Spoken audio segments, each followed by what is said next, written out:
পূর্ব মেদিনীপুরের পাঁশকুড়া শ্যামসুন্দরপুর পাটনা এলাকায় পথ অবরোধে সামিল স্থানীয় মানুষজন।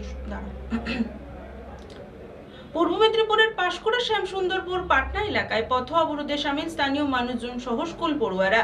টানা বর্ষায় রাস্তার বেহাল দশা, নিত্য ভোগান্তিতে ছাত্রছাত্রী থেকে শুরু করে বৃদ্ধ বৃদ্ধা রোগী থেকে সকলেই। দ্রুত রাস্তা সংস্কার না হলে বৃহত্তর আন্দোলনের হুঁশিয়ারি সাধারণ মানুষের। প্রাকৃতিক দুর্যোগের কারণে রাস্তাঘাটের বেহাল অবস্থা, গ্রামীণ রাস্তাগুলোর অবস্থা খুবই খারাপ।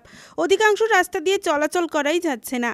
এবার রাস্তা সংস্কারের দাবিতে রাস্তা অবরোধ করে বিক্ষোভে সামিল হলো এলাকার মানুষজন। দ্রুত যাতে রাস্তা সংস্কার হয় সেদিকে বিশেষ নজর রয়েছে প্রশাসনের। দীর্ঘদিনের রাস্তার কাজ হয়নি, বেহাল দশা। বারংবার প্রশাসনকে জানিয়েও কোনো সুরাহা মেলেনি বলে দাবি এলাকাবাসীর। এই রাস্তার গুরুত্বপূর্ণ রাস্তা, যেখানে নিত্যদিনের বহু মানুষের যাতায়াত, বাইক আরোহী, সাইকেল কিংবা রাস্তা দিয়ে স্কুলের ছাত্রছাত্রীদের যেতে হয়। এমনই বেহাল রাস্তার উপর দিয়ে বিভিন্ন স্কুলের ছাত্রছাত্রী, শিক্ষকেরা যাতায়াত করে এই রাস্তায়। ভোটের সময় নেতারা তো পৌঁছে যায়, তারপরে তারা ফিরেও তাকায় না। তবে রাস্তা কি আদেও হবে, নাকি ভোটের অপেক্ষায় এভাবেই মানচিত্র হয়ে দাঁড়িয়ে থাকবে রাস্তার রূপ?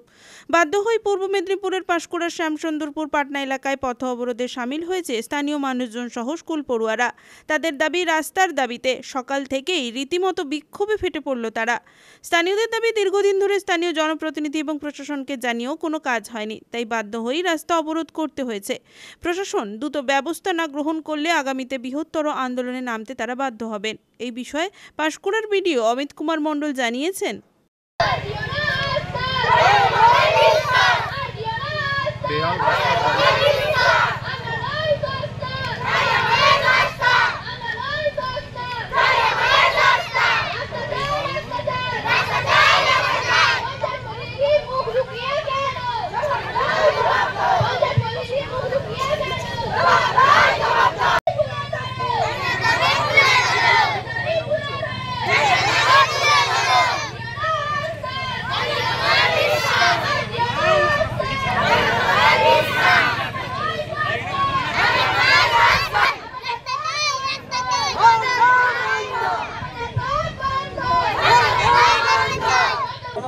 সামান্য আমাদের এইটুকু পথ অবরোধ বলতে আমাদের চলার মতো, আমরা বলছি না যে 4 চাকা ঢুকতে হবে, এরকম কোনো সামান্য রাস্তাটা চলার মতো। একটা কোনো রুগী থাকলে পেশেন্টকে দেখতে আসার জন্য কেউ ডাক্তার আসতে চাইছে না। আমরা সামান্য একটু মরাম দেওয়া আমাদের যেন যাতায়াত ব্যবস্থাটা হয়, যে আমরা নিত্য প্রয়োজনীয় জিনিসগুলো আনতে যেতে চাইছি না।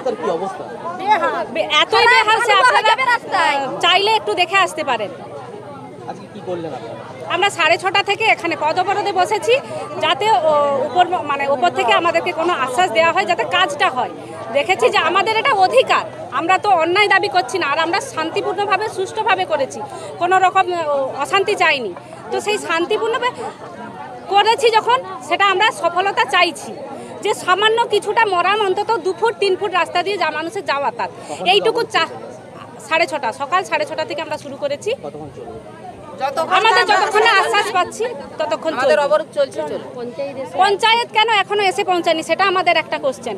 শুধু আজকে নয়, পঞ্চায়েত কোনোদিনই আসেনি। আমরা যে 2-3 বার অঞ্চল প্রধান গিয়েছি, সেখানে পঞ্চায়েত আমাদের সঙ্গে কোনো কথাই বলেনি। অঞ্চল প্রধান আমাদেরকে বাড়িতে এসে এখানে রাস্তা দেখে আশ্বাস দিয়ে গিয়েছেন 10 দিনের মধ্যে রাস্তা মেরামত করে দিবে, তারও কোনো পাত্তা নেই। আজ নয় কাল, কাল নয় পরশু করে আমাদের কাছে। তাহলে আমাদের এখানে বহু শিক্ষক আছে, বহু ছাত্র আছে, এখানে 2-3টা আপনারা জানেন যে 2-3টা স্কুল চারপাশে আছে, কোনো বাচ্চারা স্কুল যেতে চাইছে না বৃষ্টি হলে। এবারে পঞ্চায়েত প্রধান বলছেন যে আমাদের ফান্ডে টাকা নেই, কিন্তু আমরা যেটুকু জানি, আমরা যেটুকু দেখেছি নিউজে, যে পঞ্চায়েত ফান্ডে টাকা আসে, কিন্তু সে টাকা রিটার্ন কি করে চলে যায়? এত রাস্তা বেহাল হওয়া বা রাস্তা হওয়া থাকতেও টাকা পঞ্চায়েত থেকে কি করে রিটার্ন চলে যায়, এটা আমাদের কোশ্চেন।